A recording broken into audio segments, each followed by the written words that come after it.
ஆதிக் ரவிச்சந்திரன் இயக்கத்தில் Ajith கேங்ஸ்டராக நடித்திருக்கும் good bad ugly திரைப்படம் தியேட்டர்களில் இன்றளவுக்கும் வெற்றிகரமாக ஓடிக்கொண்டிருக்கு.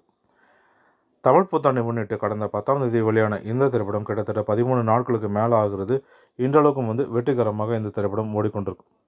இந்த திரைப்படத்தில் இளையராஜாவோட 3 பாடல்களை ஜி.வி. பிரகாஷ்குமார் அவர்கள் பயன்படுத்தியிருந்தார். அது மட்டும் இல்லாமல் வேறொரு இசையமைப்பாளர் படத்துலையும் பாடல்களை பயன்படுத்தியிருந்தார். இதைத் தொடர்ந்து இளையராஜா அவர்கள் அவர்களுடைய பாடல்களை அனுமதி இல்லாமல் பயன்படுத்தியதுக்காக மைத்ரி மூவிஸ் மேக்கர்ஸ் தயாரிப்பு நிறுவனத்துக்கு இளையராஜா அவர்கள் தரப்பிலிருந்து நோட்டீஸ் அனுப்பப்பட்டிருந்தது. அது மட்டும் இல்லாமல் 5 கோடி நஷ்டஈடு கொடுக்கணும்னும் அவரிடம் மன்னிப்பு கேட்கணும்னும் அந்த திரைப்படத்தில் பயன்படுத்தியிருக்க அவரோட பாடல்களை படத்திலிருந்து நீக்க வேண்டும் அப்படின்னு சொல்லியிருந்தார். இதையடுத்து சமீபத்தில் நடந்த நிகழ்ச்சி ஒன்றில் பேசிய இளையராஜா அவர்களுடைய சகோதரர் கங்கை அமரன் நீங்கள் எப்படி எங்கள் சொத்தை நீங்கள் திருடலாம் அப்படின்னு பேசியிருந்தார். தொடர்ந்து பேசிய அவர் எப்போதுமே இசை நிகழ்ச்சிகளுக்கு அண்ணன் என்னை அழைத்து செல்ல மாட்டார். அதற்கு அவர் சொல்லும் காரணம்னா, நீ நடக்க முடியாமல் நடந்து வருவாய், அதை பார்க்கும்போது எனக்கு மேடையில் கவனம் இருக்காது, அதனால் நீ வர வேண்டாம் அப்படின்னு என்னை அங்கே வீட்டிலேயே விட்டு போயிடுவார்.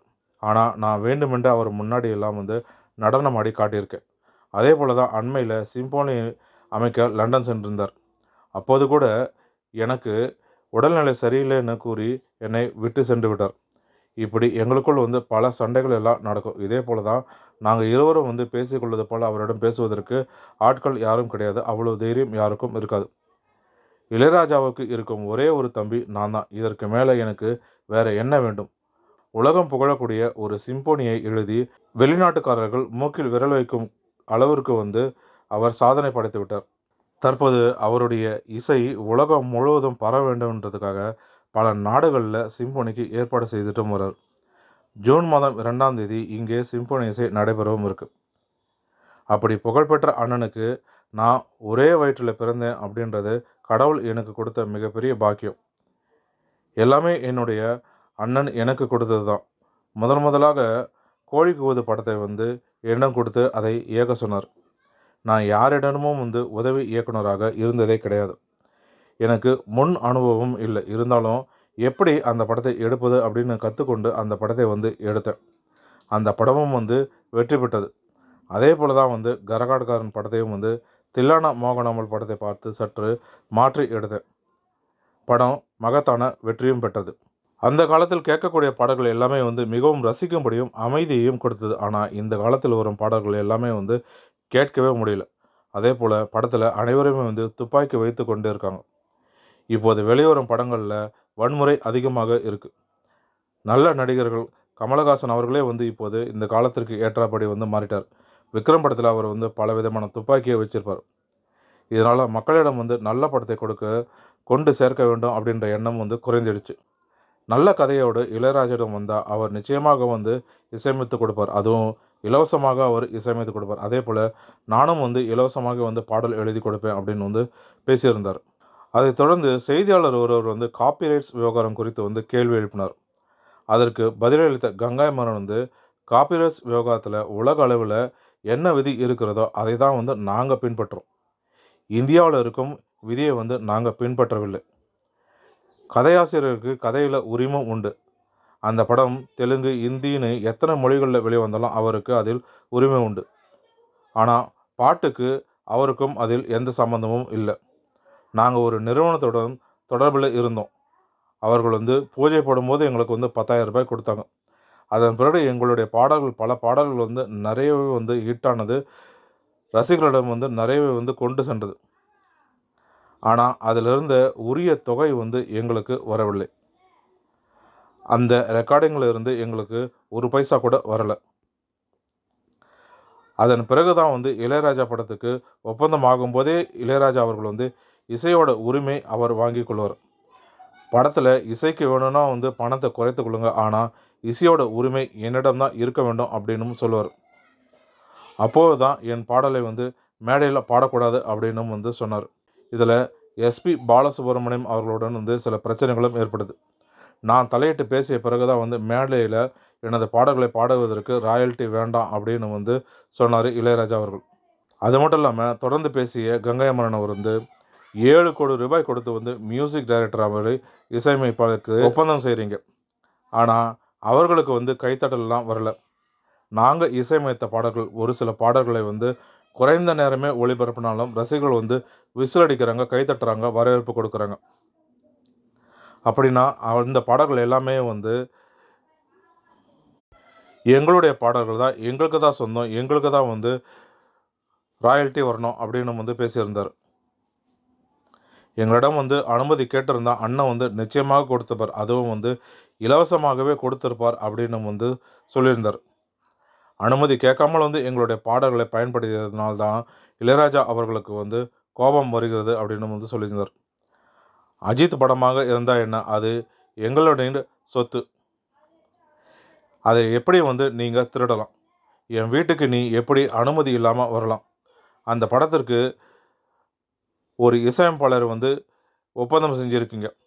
அவரிடம் வந்து இப்படி ஒரு மியூசிக் வேணும் அப்படின்னு கேட்டிருந்தா, போட சொல்லியிருந்தா அவரே வந்து போட்டு கொடுத்துருப்பார். அவரே வந்து போட வேண்டியது தானே. எதற்கு வந்து எங்களுடைய பாடல்களை திரண்ட வேண்டும்? அது அவரே வந்து சொந்தமாக இது போல் பாடல்களை போடாமல் அதை ஏன் வந்து திருடுனாங்க? அதுவும் வந்து அனுமதி வாங்காமல் எங்களிடம் வந்து பாட்டை எப்படி அவர்கள் வந்து திருடலாம்?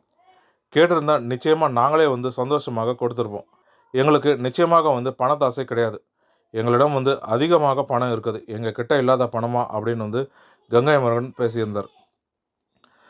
ஆனால் மைத்ரி மூவிஸ் நிறுவனம் அவர்களோ வந்து தெளிவாக சொல்லிட்டாங்க, இந்த படத்தில் பயன்படுத்தியிருந்த பாடலோட உரிமை அனைத்துமே வந்து ஒரு இசையமைப்பு நிறுவனமிடம் இருக்குது, அவர்களிடம் வந்து உரிய அனுமதி நாங்கள் பெற்றுவிட்டோம் அப்படின்னு. ஆனால் இசையமைப்பு தரப்பாளரோ வந்து அது எங்களுடைய பாடல், எங்களுக்கு தான் தர வேணும் அப்படின்னு வந்து சொல்லியிருக்காங்க.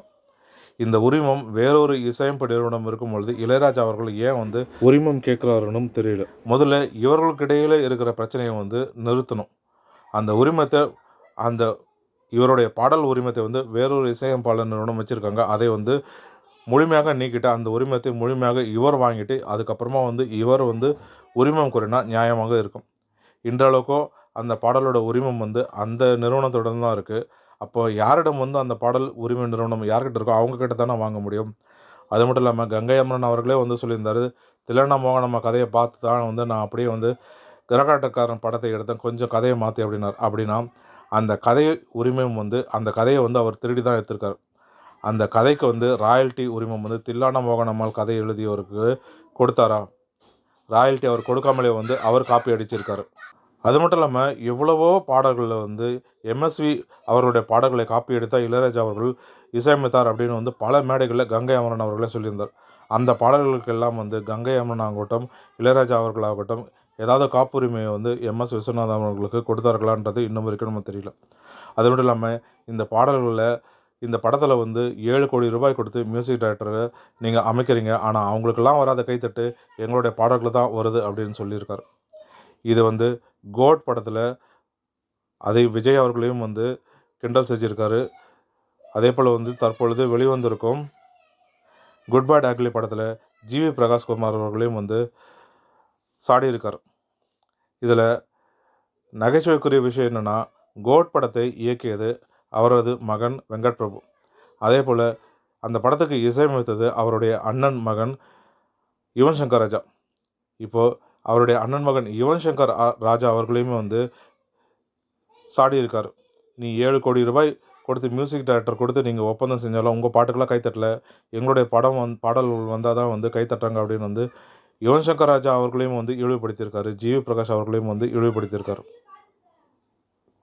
ஏற்கனவே மஞ்சுமேல் பாய்ஸ் படத்தில் வந்து அவருடைய பாடலை பயன்படுத்தியதற்கு இளையராஜா அவர்கள் வந்து வக்கீல் நோட்டீஸ் கொடுத்தார். ஆனால் அந்த படத்தோட தயாரிப்பு நிறுவனம் வந்து இந்த பாடல் வந்து யாரிடம் உரிமம் இருக்கிறதோ அந்த நிறுவனத்திலிருந்து உரிய காப்பிரைட்ஸ் வந்து உரிமம் நாங்கள் வாங்கிட்டோம், பயன்படுத்துறதுக்கு என்ஓசி வாங்கிட்டோம் அப்படின்னு வந்து அவங்க சொல்லியிருந்தாங்க. இருந்தாலும் அவர் வக்கீல் நோட்டீஸ் கொடுத்துருக்கு. இளையராஜா உடன் சென்று நேரடியாக பேசி சமாதானப்படுத்தினாங்க. குறிப்பிட்ட தொகையும் வந்து கொடுத்ததாக சொல்லப்படுகிறது. அது எந்தளவுக்கு உண்மைன்னு தெரியல. ஆனால் வந்து இளையராஜாவோட வந்து பேசி அவரை சமாதானப்படுத்தினாங்க. முதல்ல இளையராஜா அவர்களுக்கும் அந்த இசை நிறுவனத்துக்கும் இருக்கிற முரண்பாடை முதல்ல நீக்கணும். பிரச்சனையை முதல்ல தீர்த்துட்டு அந்த பாடல்கள் அனைத்து உரிமையும் வந்து இவர் எடுத்துக்கிட்டு அதுக்கப்புறமா இவர் உரிமை கோருவது சிறந்ததாக இருக்கும். இதை பற்றின கருத்துக்களை நீங்களும் பதிவு செய்யுங்க. மேலும் இது போன்ற தமிழ் சினிமா தொடர்பான சுவாரஸ்யமான தகவல்களுக்கு ஆரன் தமிழ் சினிமா யூடியூப் சேனலை பார்க்கும். நன்றி, வணக்கம்.